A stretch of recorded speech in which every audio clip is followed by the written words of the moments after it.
What's up, Trader's Edge? It's Mark Sebastian, your only option. Today, we're going to look at what happened with the S&P. We're going to look at the Qs. We're going to obviously talk about the VIX.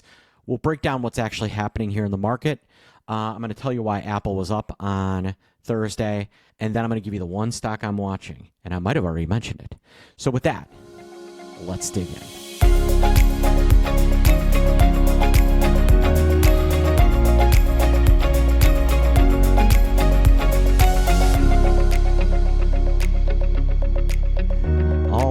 So, not a great day for the market on Thursday. You know, we had a high wave doji day, all right? So, you know, the market did retested the 21 and failed, did close lower, basically at the lows of Thursday. Check this out. The low on Thursday was 56.94.41. We closed 56.93.31, basically on the lows of the previous day.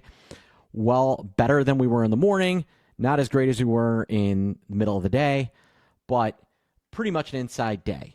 And where was the pain coming from? You know, Meta was down pretty nicely.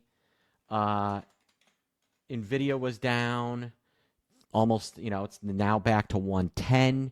Or approaching 110.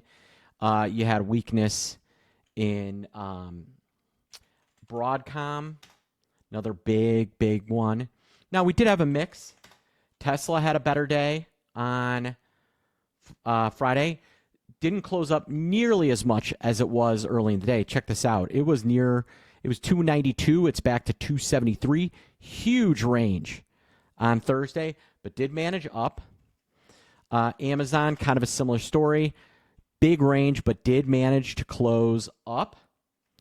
The big winner in the group, and I'm going to talk about this in a little bit, was Apple.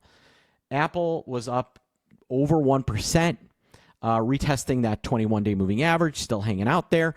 I'm going to talk about what's going on with Apple right now. So Apple has replaced the U.S. Treasury. Not completely, but think about 5 years ago, if people were scared, they sold stocks, they bought bonds. On a day where a lot of the market looked ugly and VIX was up, a lot of good reasons not to like what you're seeing. Apple closes the day up $2.32. What gives? Well, think about Apple's balance sheet. Think about how much money they make. If I was going to run for cover and I wanted to do it in a stock, where would I go? Apple. So Apple is up because people are worried, not because people think Apple should be going higher. So I'm going to get back to what we're doing about that in a second. But that's an important piece of information. Now, let's pivot over to the VIX. VIX did close slightly higher on the day. Still below 19, off the highs of the day. Still in a contango, but a much more flat curve. So not nearly, you know, we've done a little destruction to what we built kind of end of last week, Monday and Tuesday. Not completely, but some. And, you know, VIX is kind of showing that. Now, the fact that it's still in a contango, what that tells me is they've not, you know, completely given up. Traders are still doing some hedging, but they're still, you know, nobody's really racing to buy protection right now. Most protection has been monetized. This behavior says, you know, we might be bouncing around here. We might be in some sort of like, you know, range-bound hell for a few days or maybe a few weeks. Maybe that's where we're heading right now. All right, so let's pivot back to Apple. And now, I just told you Apple rallies when the market is selling off, right? Look, like, didn't have a great Monday, strong Tuesday when the market was kind of weak. Now, we had if we get a huge selling day, you may see Apple down a little bit.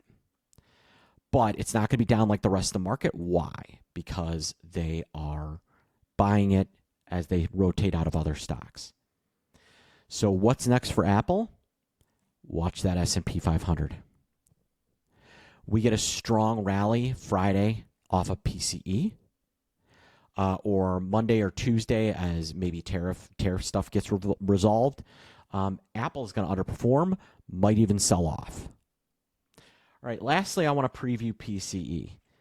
Now, going into PCE, which is the Fed's preferred method of measuring inflation, the at-the-money S&P 500 straddle. So that's measuring how much do we think the S&P could move on PCE. Pricing in around $46. Seems pretty fair to me. I don't know that I want to buy it or sell it. If you forced me to do one thing, I would buy it. We've seen a lot of movement off of these big economic reports, and we might get a little more of that out of Apple. So that's the one thing that I think is kind of interesting. Speaking interesting, if you missed Hans and Hannah on Thursday, there's still time to watch his powerful presentation. I watched it myself, and it was awesome. You'll learn a ton. You can click the link that's here in this email. If you're watching me on YouTube, please like, subscribe.